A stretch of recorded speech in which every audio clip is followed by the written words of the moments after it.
Hi friends, ఈ వీడియోలో Google షీట్స్ని Node.js అప్లికేషన్లో ఎలా కనెక్ట్ చేయాలి, డేటాను ఎలా ఫెచ్ చేయాలో ఈ వీడియో ద్వారా చూద్దాం.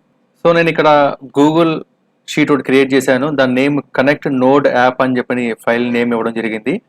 సో ఇక్కడ నేమ్, ఈమెయిల్ అడ్రస్ అనే ఒక బేసిక్ డేటా తీసుకున్నాను. అందులో నేమ్లో వాల్యూస్ అలాగే ఈమెయిల్ అడ్రస్ నేను డేటా ఇవ్వడం జరిగింది.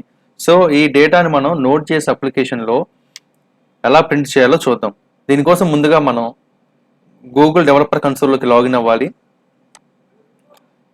మనకి ఈ విధంగా కనిపిస్తుంది అనమాట. ఇక్కడ చూసారు కదా, console.cloud.google.com అని ఉంది. సో ఇందులో కనెక్ట్ అవ్వాలి. సో దీనిలో కనెక్ట్ అయిన తర్వాత ఏం చేయాలంటే, ఇక్కడ మనం ఒక ప్రాజెక్ట్ని క్రియేట్ చేసుకోవాలి. లేదు మీ దగ్గర ఆల్రెడీ ఏదైనా ఎగ్జిస్టింగ్ ప్రాజెక్ట్ ఉంటే కనుక దానిలో అయినా సరే మనం కాన్ఫిగరేషన్ చేసుకోవచ్చు. సో నేను ఇక్కడ గూగుల్ మ్యాప్స్ ఏపీ అని ఉంది కదా, ఈ ప్రాజెక్ట్ నేను ఇక్కడ ఓపెన్ చేశాను. సో ఓపెన్ చేసిన తర్వాత ఫస్ట్ మనం ఏం చేయాలంటే గూగుల్ షీట్స్ ఏపీఐ అనేది ఉంటుంది. సో దాన్ని మనం ఎనేబుల్ చేసుకోవాలి. ఇక్కడ ఉంది కదా, enable APIs and services. So ఇది క్లిక్ చేసినట్లయితే సో మనకి విధంగా కనిపిస్తుంది. సో ఇక్కడ మనం గూగుల్ షీట్స్ని సెర్చ్ చేయాలన్నమాట. Google sheets. సో మనకి ఈ విధంగా కనిపిస్తుంది. సో నేను ఇప్పుడు ఇది క్లిక్ చేస్తున్నాను.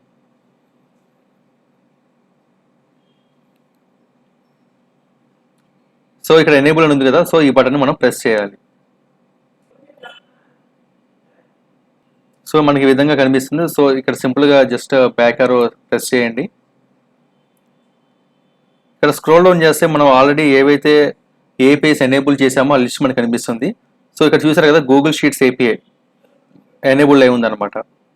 గూగుల్ షీట్స్ని మన అప్లికేషన్లో యాక్సెస్ చేయడం కోసం మనం ఈ గూగుల్ షీట్స్ ఏపీని ఎనేబుల్ చేయడం, అలాగే కొంత పర్మిషన్స్ ఇవ్వాల్సి ఉంటుంది. సో ఆ పర్మిషన్ ప్రాసెస్ ఎలా చేయాలో ఇప్పుడు చూద్దాం. సో ఇక్కడ లెఫ్ట్ సైడ్ క్రెడెన్షియల్స్ అని ఉంది కదా, సో దాన్ని క్లిక్ చేయాలి. తర్వాత ఇక్కడ రైట్ సైడ్ డౌన్లో మేనేజ్ సర్వీస్ అకౌంట్స్ అని ఉంది కదా, సో దాన్ని సెలెక్ట్ చేసుకోవాలి. ఇక్కడ క్రియేట్ సర్వీస్ అకౌంట్ అని ఉంది కదా, దాన్ని క్లిక్ చేయాలి. ఇక్కడ సర్వీస్ అకౌంట్ నేమ్ వచ్చేసేటప్పటికి కనెక్ట్ నోడ్ యాప్ అని చెప్పి రాశాను.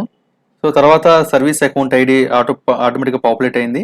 అలాగే ఇక్కడ ఈమెయిల్ అడ్రస్ కూడా మనకి కనెక్ట్ నోడ్ యాప్ @ అని చెప్పని మనకి ఇలా ఒక ఈమెయిల్ ఐడి జనరేట్ అయింది అనమాట. సో ఇది మనం కంపల్సరీ మన అప్లికేషన్ యాక్సెస్ చేస్తాము. దీన్ని సేవ్ చేసుకోవాలి మనం. So second step optional, third step కూడా ఆప్షనల్ కాబట్టి నేను డన్ అని క్లిక్ చేస్తున్నాను. సో ఆ విధంగా అయిపోయిన తర్వాత ఇక్కడ ఉంది కదా లాస్ట్లో కనెక్ట్ నోడ్ యాప్ అని. సో దీనికి అగెనిస్ట్గా ఇక్కడ 3 డాట్స్ ఉంది కదా, దాన్ని సెలెక్ట్ చేసుకుని అందులో మేనేజ్ కీస్ అనే దాన్ని సెలెక్ట్ చేసుకోవాలి.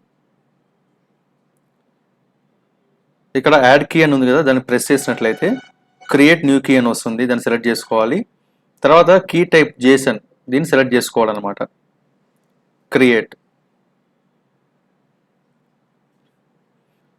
Private key save to your computer. ఇక్కడ మనకి డౌన్లో చూసినట్లయితే కనుక మనకు ఒక జేసన్ ఫైల్ మన సిస్టంలో డౌన్లోడ్ అయింది. సో ఇప్పుడు ఇది క్లోజ్ చేస్తున్నాను. ఈ ఫైల్ని ఓపెన్ చేసినట్లయితే సో ఇక్కడ project ID, private key ID, అలాగే private key, client email, client ID, అలా కొంత డేటా ఉంటుందన్నమాట. ఇందులో మనకి ముఖ్యంగా కావాల్సింది ఏంటి అని అంటే క్లయింట్ ఈమెయిల్ అలాగే ప్రైవేట్ కీ. ఈ రెండింటిని మనం మన అప్లికేషన్లో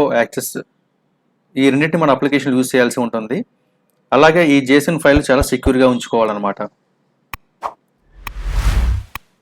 సో ఈ క్లయింట్ ఈమెయిల్ ఉంది కదా, దీన్ని ఇక్కడ కాపీ చేసుకుని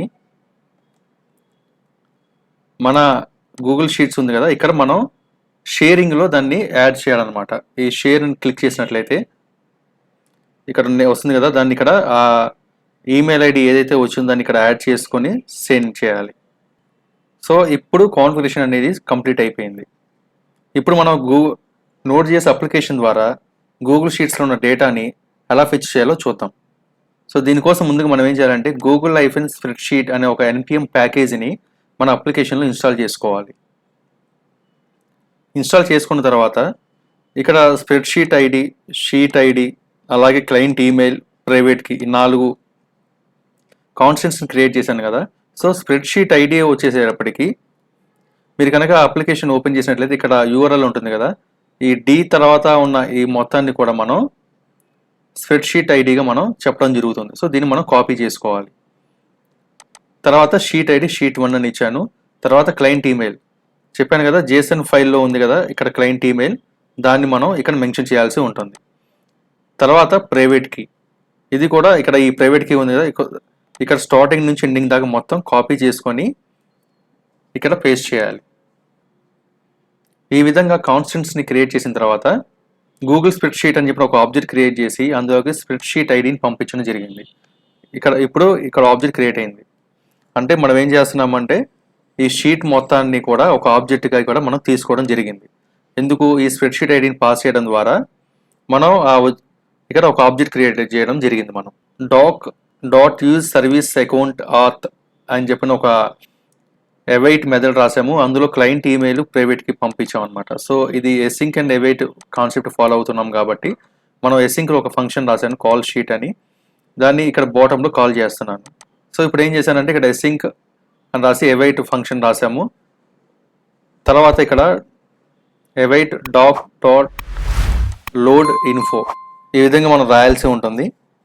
ఈ విధంగా అయిపోయిన తర్వాత మనం dot sheets by index of 0 అంటే మనకి ఏదైతే షీట్ ఉందో ఆ షీట్ వస్తుంది మనకి. అంటే ఏంటి అంటే ఇక్కడ షీట్ 1 ఉంది కదా, సో ఈ షీట్ 1 అనేది మనకి ఈ షీట్ అన్న కాన్స్టెంట్స్లోకి వెళ్ళిపోయింది. సో ఇప్పుడు మనం ఏం చేయాలి అని అంటే అందులో ఉన్న డేటాను ఫెచ్ చేయాలి కాబట్టి, సో డేటా ఫెచ్ అని ముందు రోస్ తీసుకోవాలి. అందుకోసం మనం ఏం చేయాలంటే sheet dot get rows. So ఈ ఫైల్ని నేను GitHubలో అప్లోడ్ చేస్తాను. సో మీరు అక్కడ నుంచి సింపుల్గా యాక్సెస్ చేసుకోవచ్చు. సో సింపుల్గా ఏంటంటే షీట్ డాట్ గెట్ రోస్ అంటే మనకి ఆ గూగుల్ షీట్లో ఉన్న రోస్ అన్నీ కూడా ఈ రోస్ అన్న ఆబ్జెక్ట్లోకి వచ్చేస్తాయి అన్నమాట. తర్వాత ఇక్కడ మ్యాప్ ఫంక్షన్ వేసేసాము. రోస్ డాట్ మ్యాప్ అనే ఫంక్షన్ రాసి అందులో ఉన్న డేటా మొత్తాన్ని కూడా కొత్త ఆబ్జెక్ట్లోకి తీసుకున్నాం. రో డాట్ నేమ్ సింగిల్ ఆబ్జెక్ట్లోకి అలా తీసుకున్న తర్వాత ఈ గూగుల్ షీట్కి సంబంధించిన మెథడ్స్ అన్నీ కూడా ఎసింక్ అవైట్ మెథడ్ని ఫాలో అవుతూ ఉంటాయి. సో రోస్ వచ్చిన తర్వాత రోస్కి మ్యాప్ ఫంక్షన్ అప్లై చేసాము. సో వచ్చిన డేటా మొత్తాన్ని సింగిల్ ఆబ్జెక్ట్ అన్న దానిలోకి తీసుకొని చివర్లో ఈ రెస్పాన్స్ని మనం ప్రింట్ పెట్టడం జరిగింది. సో ఇక్కడ చూసినట్లయితే కనుక మనకి రెస్పాన్స్ వచ్చేసింది. సో నేనేం చేశానంటే నోడ్ సర్వర్లో ఉన్న గూగుల్ షీట్స్ APIని కాల్ చేయాలి కాబట్టి నేను ఈ విధంగా కాల్ చేసి ఎంటర్ ప్రెస్ చేశాను. సో నేను ఇప్పుడు ప్రాపర్గా ఏదైతే ఉందో అది ఇస్తున్నాను అనమాట. సో ఇక్కడ ఉన్న దీన్ని కాపీ చేసి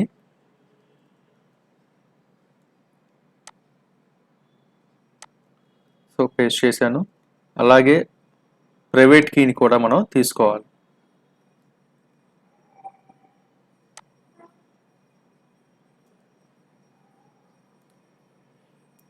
సో ఇప్పుడు రన్ చేసినట్లయితే